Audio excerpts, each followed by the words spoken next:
Ask lang ko, mapasaylo ba kahani ang tao nga walay simba-simba ug walay kumpisal-kumpisal nga wala niya mahisabti ang pagtulunan sa simbahan. Okay? From Jeff sa Mambaling. Okay, atong to, Brother Adam, Brother Adam. Salamat, Sister Yuli. Bueno, gingon sa Isaias 1:18, bisag unsa ka dagtong pula sa imong sala, sa imong kasing-kasing gumikan sa imong sala, pasayloon ko kini. So sa to pa ang Ginoo, andam yung pasaylo bisag unsang klaseng sala nga imong nabuhat. Way simba-simba, unsa pa dihang klasiha, tanan pasayloon sa Ginoo. Pero adunay proviso niya na. Nga angayon usab nato nga tahuron og respetuhan ang pamaagi sa Ginoo din kita mapasaylo. Kay naman gud sa Ezekiel kapitulo 33 bersikulo 13 hangtod 14. Matod pa bisag unsang salaang imong nahimo, ingon ang Ginoo kun imo kining hinulsulan, imo kining basulan nya bag-uhon imong kinabuhi. Ingon ang Ginoo magkabaton ka og kinabuhing way katapusan. Dato pa kadtong imong nahimo nga mga kalapasan diya sa simbahan, imo kining ginulsulan og nagbag-o ka sa imong kinabuhi, matagan tag kinabuhing walay katapusan, pasayloon ta sa Ginoo. Nya natong mga Katoliko, dili naman kutob niya na no, nga naginulsul ta, nagbasol ta.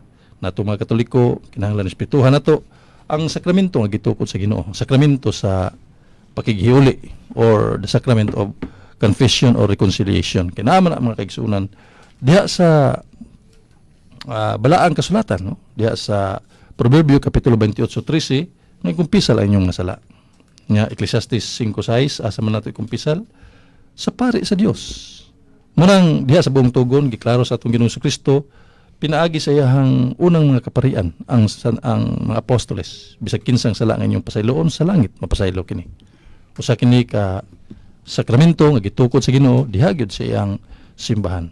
Mao ang mga katawhan sa bagong tugon sa diha magkasa sila ngadto sila sa pare og nangumpisal no na diha sa buhat sa mga apostoles kapitulo 19 bersikulo 18 nga na San Marcos kapitulo 3 bersikulo 6 nangayo sila nangumpisal sila og gipasaylo sila. Usa na niya San Pablo diha sa 2 Corinto kapitulo 2 bersikulo 10 ang nangumpisal niya ang katong kini ang nangayog pasaylo, yang hitagan og pasaylo. Diha gyud sa simbahan mga kaigsunan, mao sa gihimo sa simbahan. Sa diyang moduol kita ngadto sa mga kaparian, mo kuan gyud ang pare no, mo sulti gyud ang pare pinaagi sa gahom sa simbahan, ipasaylo ang atong mga kalapasan, ang atong mga kasalanan. Importante lang mga kaigsunan, mao nga tagaan nato og pagtagad ang mga pamaagi unsaon kita pagpasaylo, dili kay magtuman ta diretso tag pangay pasaylo ngadto sa langit. Mao ra nay sagad sa atong mga kaigsunan, way kumpisal mga Katoliko kay diretso lang mga pasaylo. O ang Ginoo aduna may pamaagi kay nagtukod man sa simbahan o kining simbahan mga kaigsunan, mao gyud ang gihimo niya nga depositoryo sa kamatuoran na sa unang Timoteo kapitulo 3 bersikulo 15. The church founded by Christ is the pillar and the foundation of truth. Muna nga gitudloan kita sa simbahan unsay pamaagi nga kita mahibalik ngadto sa sabakan sa Ginoo.